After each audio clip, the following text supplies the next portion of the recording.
Aleluia. Vocês têm toda a liberdade de adorar ao Senhor. Amém? Obrigada. Deixa eu ver quem fez time aí comigo, quem já foi no encontro. Por gentileza, você pode se sentar, fique à vontade. Glórias a Deus. Tudo bem, gente? Ai, obrigada, eu aceito. Tudo bem com vocês? Glória a Deus. Vamos falar um pouquinho da palavra. Depois a gente adora mais um pouquinho. Glória a Deus. Aleluias. Eu queria falar com vocês sobre Apocalipse, capítulo 2, versículo 4. Você trouxe a sua Bíblia, o seu celular, mas também vai estar aqui também, para você acompanhar.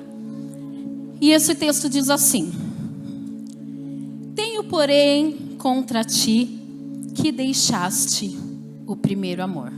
Vixe, lá vem ela. Olha só, esse texto foi escrito no livro de Apocalipse. Ele foi escrito por João. Mas quem pediu para João escrever, quem sabe quem foi? Quem sabe? Foi Jesus, sim? Sim ou não? Jesus esteve com João e falou: olha, eu queria te pedir para você escrever algumas coisas. E João, ele estava na ilha de Patmos, uma ilha cheia de cobras. Ele estava preso, ele estava numa situação deplorável. Ele estava velho, cansado, mas disposto a realizar a vontade do Senhor. E Jesus chega para ele e fala assim: olha, a partir de agora eu quero que você escreva uma carta para a igreja de Éfeso. Quem sabe quem é a igreja de Éfeso? A igreja de Éfeso é a mesma igreja que Paulo evangelizou. E quando estava preso, ele escreveu uma carta aos Efésios. Está na Bíblia, sim? Não tem a carta aos Efésios lá na sua Bíblia? E lá é onde a gente encontra uma parte muito famosa que todo crente gosta. Que é o quê? Se revestir? Olha, todo mundo sabe. Se revestir da armadura de Deus. E Efésios era um povo numa cidade próspera, uma cidade famosa e principal naquela época. E passado décadas após Paulo falar com eles e ensinar sobre Jesus, agora o próprio Jesus manda uma carta para eles. Gente, para pensar. Você recebendo uma cartinha de Jesus. Quer coisa melhor? Aqui a gente antigamente recebia bastante, né, pastores? A bispa e o apóstolo entravam em retiro lá, eles ficavam nas madrugadas deles. Aí a gente era chamadinho lá na sala deles, falava assim: Jesus escreveu uma cartinha para você e eu quero ler, né? Sim, só eu recebi cartinha de Jesus aqui. Aleluia, que bom. Isso me conforta. Mas isso é gostoso, né? A gente recebeu uma carta direto de Jesus. Agora, gente, para pensar. Esse povo, eles conheceram Paulo, certo? O próprio Paulo em pessoa esteve lá, ensinando, explicando para eles quem era Jesus. Depois, quando Paulo estava preso, o próprio Paulo escreveu uma carta para eles terem orientação de como deveria ser uma vida cristã. E agora, passado décadas, eles recebem outra carta, só que agora do próprio Jesus. Diga: eu quero receber uma cartinha de Jesus. Você está pronto para receber uma cartinha de Jesus? Então tá bom. Então, olha só. Esse povo era ou não era especial? Gente, fala sério. Quando a gente está falando sobre a Bíblia, a gente fala assim: caraca, como eu queria conhecer Paulo, né? E eles tiveram essa vantagem, eles conheceram Paulo. E aí, Jesus chega e conta o seguinte para eles aqui, tá? Diz assim, ó: que Jesus estava vendo tudo que eles faziam, tudo que eles fizeram pela expansão do Evangelho. E nesse mesmo texto, se você recorrer ele, você vai ver que ele diz assim, ó: eu conheço as tuas obras. Eu conheço o teu trabalho. E eu sei que você põe à prova os mentirosos. Então Jesus sabia que eles viviam o evangelho de uma forma genuína, fazendo aquilo que agradava ao Senhor. E aí Jesus diz assim: olha, eu reconheço. Então Jesus estava vendo e reconhecendo. E aí Jesus diz assim: olha, eu reconheço que vocês sofreram, mas vocês tiveram paciência. Eu reconheço que vocês trabalharam por mim, mas vocês não se cansaram. Aleluias. E eu queria te perguntar, tudo isso acontecia porque eles estavam se movendo em amor, porque eles haviam conhecido Jesus, e aquilo era a melhor coisa que pode acontecer na vida de uma pessoa. E eles começaram a se mover por esse amor, porque eles reconheceram que Jesus havia feito por eles na cruz. Agora eu te pergunto, você tem sofrido? Mas você tem sofrido com paciência? Você tem trabalhado? Seu trabalho secular, mas o seu trabalho para Jesus? E esse trabalho, você faz sem se cansar? Porque se você tem sofrido, ok, parabéns, entra na fila, que você não é o único, certo? Mas existe uma diferença de quem está com Jesus. Quem está com Jesus, quem sabe o que é a cruz, ela sofre, mas sofre com paciência, como diz o texto. E aqueles que trabalham, eles não se cansam, porque eles são renovados todos os dias no Senhor. Então, Jesus mostrou para eles que estava vendo tudo que eles estavam fazendo e tudo que eles passaram. Diga assim comigo: Jesus está vendo tudo. Vira aí, cutuca o seu irmão. Isso daqui, gente, é para você não dormir, não deixar seu irmão dormir, tá bom? Então cutuca ele e fala assim: Jesus está vendo tudo. Eu vi uma propaganda esses dias, um comercial, que aí é um programa que teve aí, parece que acabou, que dizia assim, ó: o Brasil tá vendo. Ah, ó, risadinha, ó. O povo sabe do que eu tô falando. Só Jeová, viu? Mas aqui eu não digo para você: o Brasil tá vendo. Aqui eu digo para você: Jesus tá vendo tudo. E glória a Deus por isso. Aleluia. Mesmo em meio à provação, Jesus tem algo contra eles. Ixi, veio o elogio. Tô vendo tudo, ok? Percebi que vocês estão trabalhando. Beleza. Mas eu tenho algo contra vocês. E aí esse texto diz assim: vocês deixaram o primeiro amor. E eu vou tentar explicar para vocês de uma forma rápida o significado dessas palavras para a época, ok? Não é o dicionário de português lá que você vai encontrar esses sinônimos. Pode até ser que tenha, tá? Mas a forma que esse texto foi escrito, o que ele quis dizer na época. Tudo bem? Vocês estão acordados aí, gente? Olha só. Deixar significa mandar ir embora. Deixar ir proposital. Sabe aquela coisa que as pessoas falam assim: ah, mas não é porque eu queria. Não, aqui Jesus está dizendo: olha, foi de propósito. E também tinha um significado na época. Essa palavra queria significar assim, ó: eu quero pedir divórcio. Forte, né? Porque quando você fala deixa, você fala assim: ai, deixei cair, foi sem querer.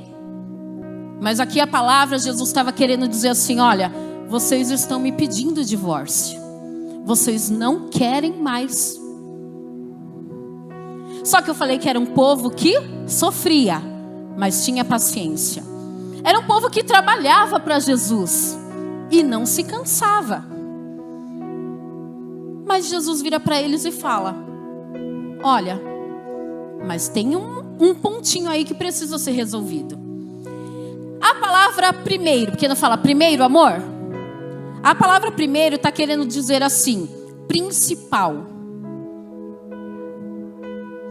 E amor está na tradução de ágape, de boa vontade, que se doa, que se entrega. Mas calma aí, como que eu estou trabalhando para Jesus, estou sofrendo por Jesus, mas não estou me entregando? Será que foi só o povo de Éfeso que passou por isso? Como será que a gente tem vindo para a igreja? A gente tem sofrido, tem trabalhado, a gente diz que adora Ele, a gente diz que ama, mas tem alguma coisa errada. Então, isso quer dizer, aquela frase lá que estava, é assim, ó. Vocês não me têm mais como principal. Eu não sou mais principal na sua vida. Vocês me deixaram de propósito. Ó, por que você trabalha para mim? Por que o que você fala do meu nome e está pedindo divórcio? Imagina eu chegar aqui para vocês e ficar assim, ó. Eu sou casada com o pastor Sandro. Lindo. Mua. Mas eu chego em casa e falo assim, ó, quero divórcio, tá? Ele, gente, você me elogiou em frente a toda a igreja e agora tá pedindo divórcio? É, e outra coisa, hein? Vai dormir na outra cama.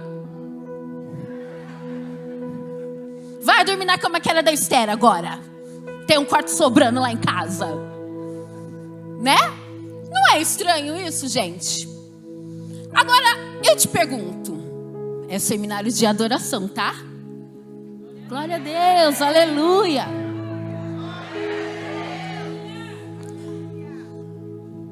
Com quem você passa mais tempo? Com o celular ou com Jesus? Ai, eu falei que eu não ia ser brava. Sou legal, tá, gente? Você ama Jesus, você diz para todo mundo que você ama, você diz para Ele que você adora. Mas o seu momento com Jesus qual é? Meia hora antes de ir para o culto. Porque eu tomo um banho correndo, saio reclamando com as crianças. Vamos embora que nós está atrasado. O boas-vindas está lá esperando pela gente. Vão fechar a porta e ninguém mais vai passar porque começou a adoração. Vai, criançada! E aí você chega aqui e diz: te amo, Senhor. Eu te amo, viu? Ele tá só assim. Aham. Tô vendo. Agora, o que significa a palavra amor? Ela é tão fácil de ser dita, né? Ela é tão fácil de sair da nossa boca. Eu te amo. Né? A gente vira para as pessoas e fala assim: eu te amo. Mas quando você diz eu te amo para alguém, o que você quer dizer? Porque o eu te amo de Jesus queria dizer assim, ó. Eu. Cruz. Entrega. Sacrifício.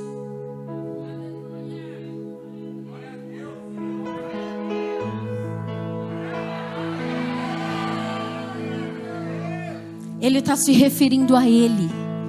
Ele está se referindo ao que Ele fez na cruz por você. Então quando Ele disse aqui, ó, você deixou o primeiro amor.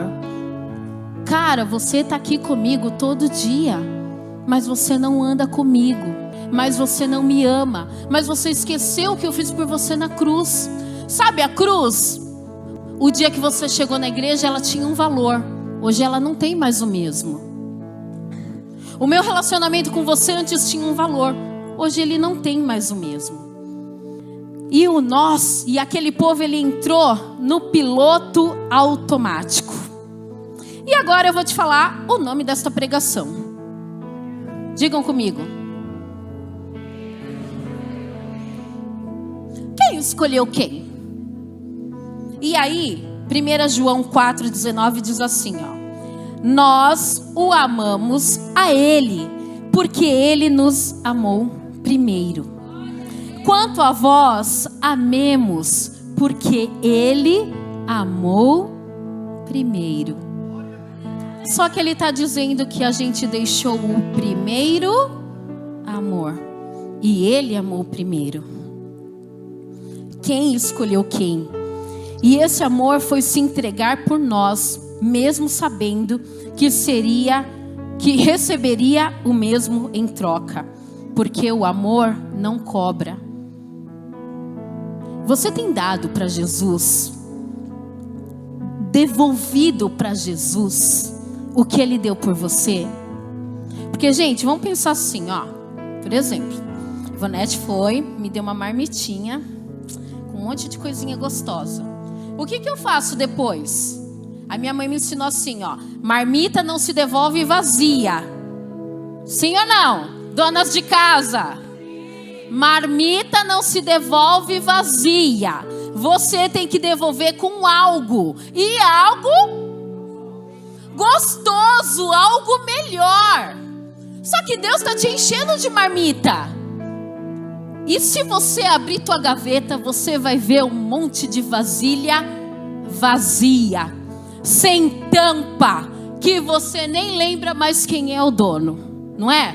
Porque lá em casa vai chegando as marmitas da minha sogra, vai chegando as marmitas da minha mãe, né? E aí, agora eu comecei a dar marmita pros outros, gente. Fiquei, ai, será que vai voltar? Hashtag fica a dica, né? Indiretinha. Viu, Rafael? Volta com alguma coisa. E aí, gente, eu abro a gaveta e começo: meu pai do céu, que bagunça que tá essa gaveta. De quem que é essa vasilha, para não falar marca, né? Aí tem da irmã Ana, que entregou bolo pro Daniel. Aí tem outra da irmã Ana, que deu bolo. Só que a irmã Ana é inteligente, né? Ela já escreve Ana, entendeu? Porque ela sabe que eu não vou saber de quem é. Aí o Daniel pega as marmitas da irmã Ana, devolve. Sandro, leva as marmitas de volta para tua mãe. Daniel, vai na vovó Zeni, devolve as marmitas dela. Vazia. Sabe por quê? Se tornou corriqueiro. Não é? Eu já estou acostumada em receber as marmitas. E eu devolvo elas de qualquer jeito. Eu só quero livrar a gaveta para vir mais. O que você tem feito com as marmitas que Deus tem te dado? Amém? Bom, isso não está aqui, mas vamos embora. Na cruz ele teve misericórdia, compaixão e graça. Paulo escreveu aos Efésios, lembra que a gente está falando de Efésios? Então, quando Paulo estava preso, ele escreveu assim para eles: olha, galera, ele vos vivificou, estando vós mortos em ofensas e pecados. Agora, eu queria que você guardasse esse versículo. Paulo falou para eles assim: eu vos vivifiquei, estando vós mortos em ofensas e em pecado. Agora, Lucas 7, vocês estão acordados? Deixa eu ver.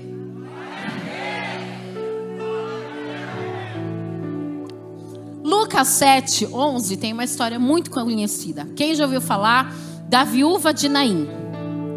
Gente, quando eu entrei na igreja, eu achava que Naim era o homem que tinha morrido, tá? Naim não foi o homem que morreu, tá bom? Naim era a cidade. Diga comigo, Naim era a cidade. Não é o nome do homem que morreu, não, tá bom? E aí diz assim, ó: e aconteceu que no dia seguinte, ele foi à cidade chamada Naim, e com ele iam muitos dos seus discípulos e uma grande multidão.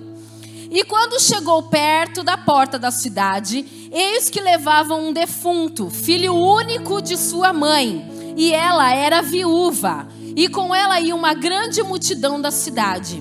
E vendo-a, o Senhor moveu-se de íntima compaixão por ela e disse-lhe: não chores. E chegando-se, tocou o esquife, e o que levava pararam, e disse: jovem, a ti te digo, levanta-te. E o que fora defunto assentou e começou a falar. Vocês entenderam isso? Aquele jovem estava morto. Jesus chegou do lado dele e disse: levanta-te. E o jovem levantou. E aquela mulher que estava sofrendo, porque ela já era viúva, e esse era o único filho dela, se alegrou naquele momento. Jesus viu. Cutuque seu irmão aí, diga: Jesus viu. ele se moveu de íntima compaixão e trouxe a vida.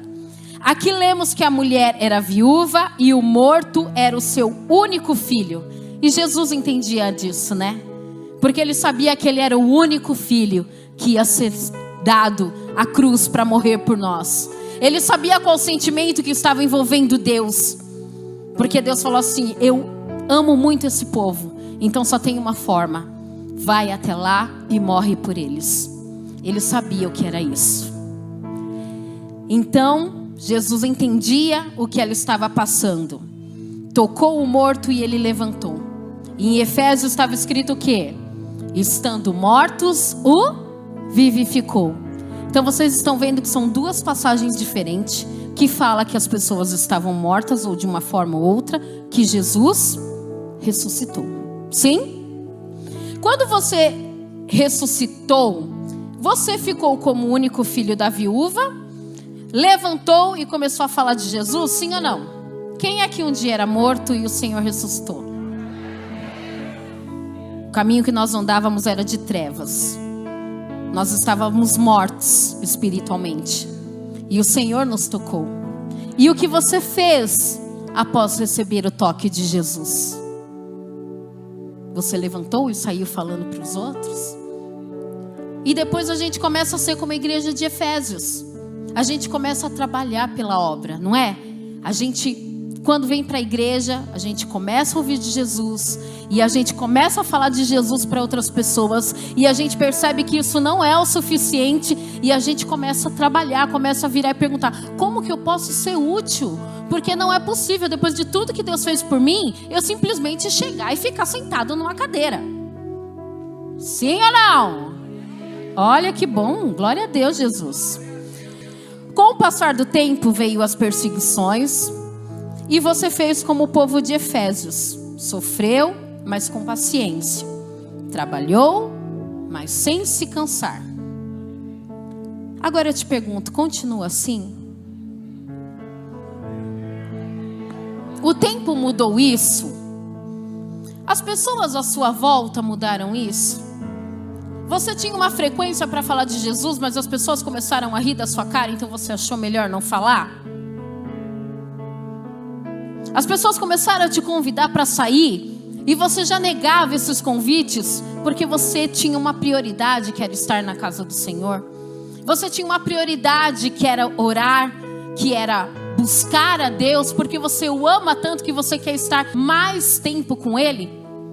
O tempo passou, vieram experiências sobrenaturais com o amor. E por que mudou? Por que agora a nossa adoração é tão xoxinha? Por que a gente chega no culto na hora que começou o louvor? Porque hoje não existe uma igreja que chega antes, até come na cafeteria, come na cantina, mas entra para falar com o Pai. Entra por aquelas portas dizendo: para te adorar foi que eu nasci. Sabia que já teve um tempo aqui que a gente já precisou correr para fazer o louvor, né, pastor Henrique?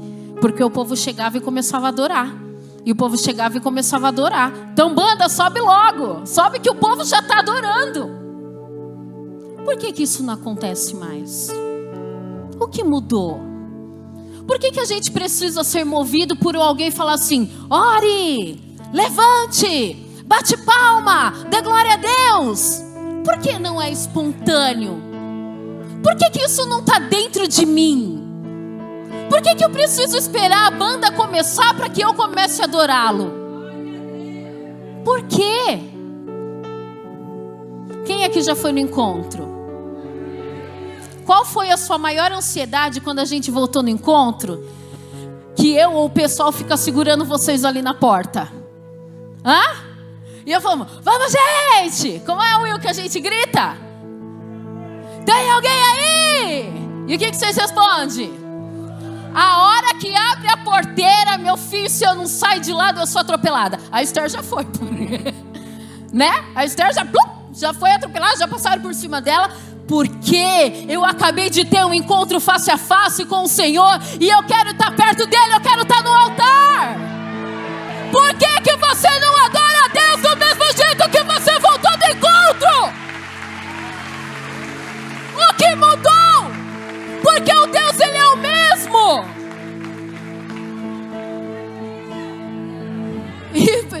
E Ele ainda está fazendo mais coisa por você.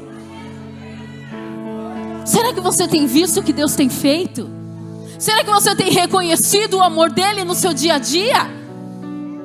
Ou o seu dia a dia é muito corrido para você ter tempo de falar com Deus e adorá-lo? Ai, Deus, abençoa o meu dia. Que pregação clichê, mas é mentira.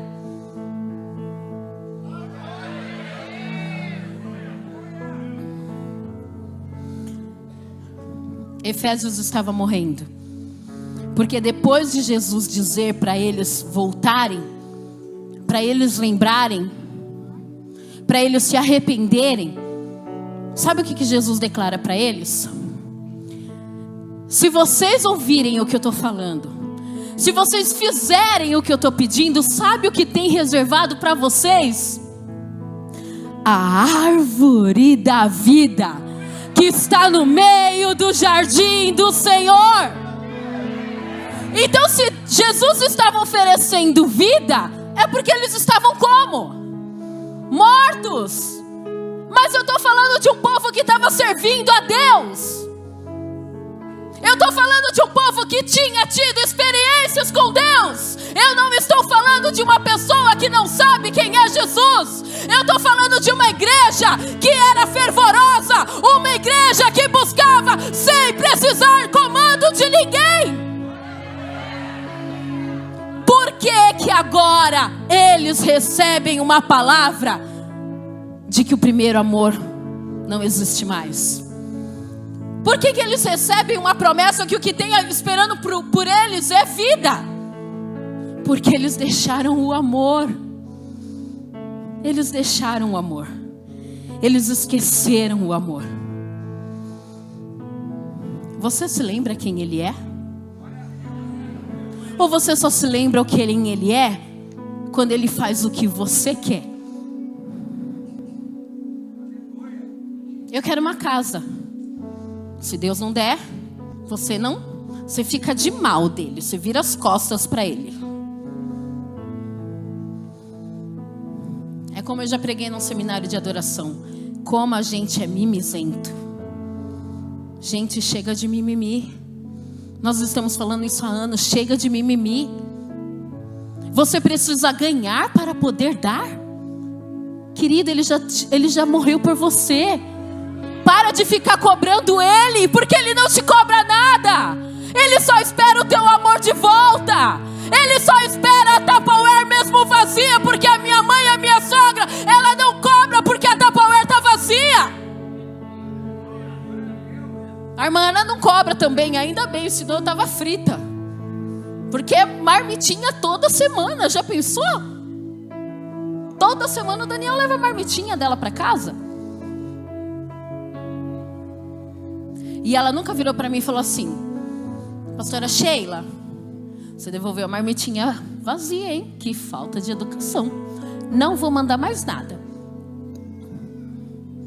Ela continua fazendo os brigadeiros, o bolo e mandando. E Jesus, Ele continua da mesma forma com você. Lembra quem Ele é. Queridos, chega de morte. Diga, chega de morte. Chega de desistência. Chega de inconstância. Um dia a gente quer Deus, outro dia a gente quer o mundo.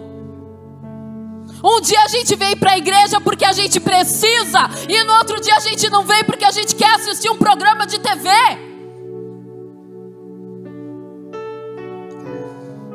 Volta. Lembra quando você o adorava. O noivo te escolheu. E a noiva? Escolheu o noivo? Ou ele vai ficar plantado no altar?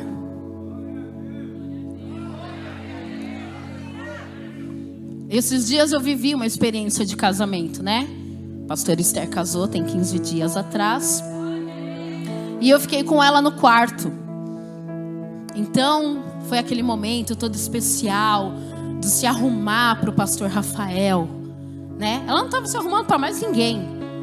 A única intenção dela é que quando ela saísse por aquelas portas, ele achasse ela linda.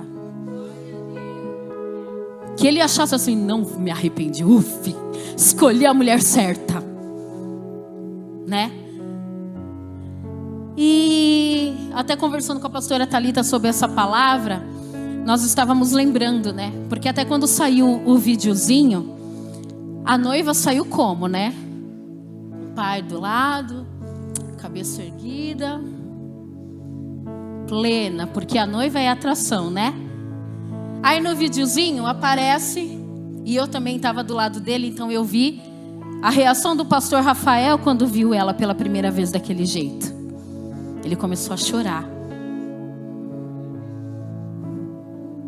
E é assim que Jesus quer te ver. Ele quer ter a certeza que você está ansioso por Ele, que você se preparou para Ele. Porque sabe qual é a preparação de uma noiva espiritual, queridos? É buscar o Senhor por prazer e não por obrigação, todos os dias da sua vida. Ao abrir dos olhos, ser a primeira pessoa que fala com Ele, não com o celular. Porque o celular tem ficado do lado da cama. Então abre o olho, já é o despertador, né? Então você já tem que pegar para desligar o despertador. E eu vi aquela cara do pastor Rafael chorando para ver ela. Só que eu também vi uma outra carinha, gente. A do pai da noiva. Ainda fizeram um momento assim, né? Depois que a Tata estava toda pronta, eles falaram assim, espera, não abre a porta, não é para o pai entrar agora não. Aí, oxe, meu Deus, a menina quer ir casar, ela não quer chegar atrasada, vamos logo. Não, nós queremos pegar a reação do pai. E aí ela ficou parada, a porta se abriu e estava o pai lá parado, babando. Ele não tinha nem reação, né, Tata? Ele não sabia se ele chorava, se ele ria, se era para ele andar perto dela, o que era para acontecer. Todo mundo fita os olhos na noiva. E a noiva acaba se achando, né? Sim ou não? Ela quer que esteja tudo perfeito, gente. Quem planeja um casamento é uma noiva, não é o noivo, sim? Então ela quer, não, esse dia tem que dar tudo certo. Você tem preparado o seu casamento? Quais são os preparativos para você se encontrar com o noivo?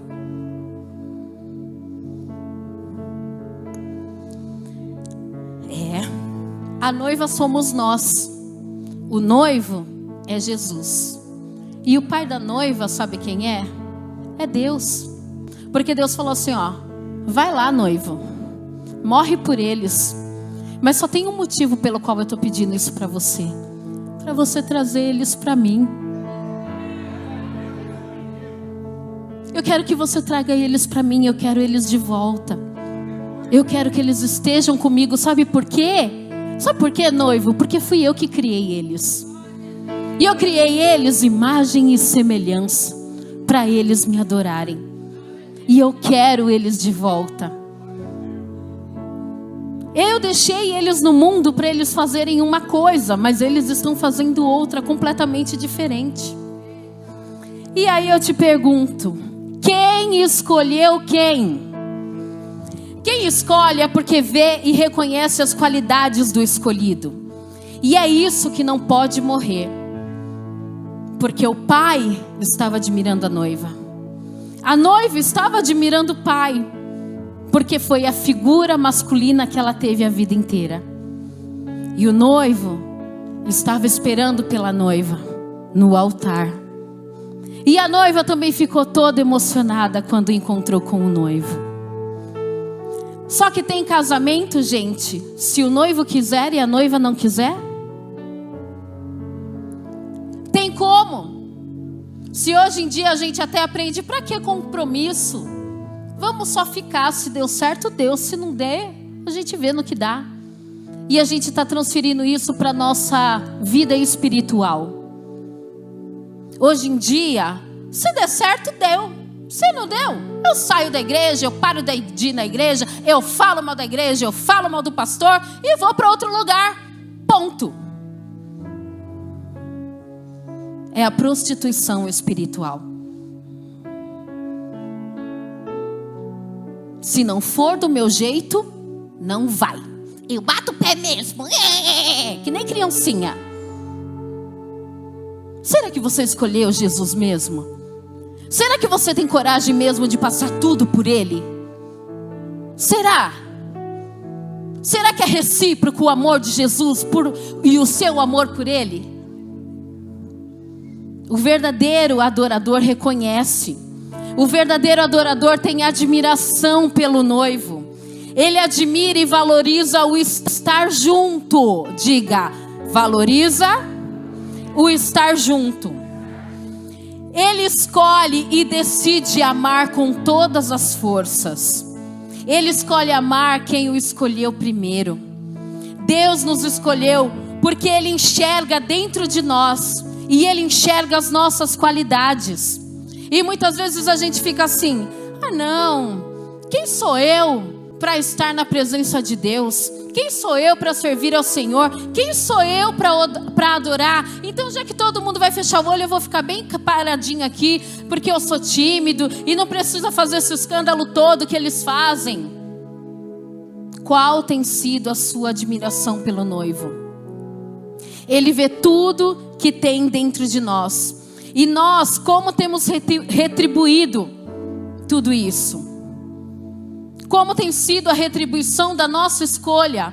Como tem sido a retribuição da escolha de Jesus? Porque Ele poderia ter virado e falado assim: eu não vou morrer na cruz e ponto. Mas por obediência e amor a Deus, e por amor a cada um de nós, Ele veio a essa terra, se fez homem e morreu por nós. Ele é o amor, Ele é o primeiro amor, é Ele que nós temos deixado. Nós temos deixado o primeiro amor pela família, nós temos deixado o primeiro amor pelo trabalho, nós temos deixado o primeiro amor pela diversão. Eu não estou falando que você não é para você cuidar da sua família. Eu não estou dizendo que não é para você trabalhar. Eu não estou dizendo que não é para você se divertir. Mas qual é a prioridade da tua vida?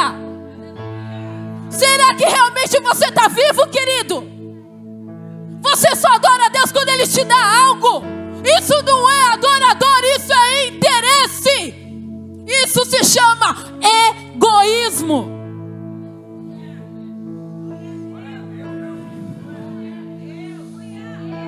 Você tem enxergado as qualidades que Deus enxerga em você? Você sabe por que Ele te escolheu? Você sabe por que você está aqui? E tudo isso foi de graça. Você não pagou nada. Foi pela graça, pela compaixão e pela misericórdia. Aí, como a gente viu lá que Efésios recebeu a armadura de Deus e tal, eu te digo assim, ó: pra que você sabe que tem uma armadura? A armadura é para guardar a tua vida espiritual. E o que você tem feito com isso? Capacete da salvação, coração dos discípulos.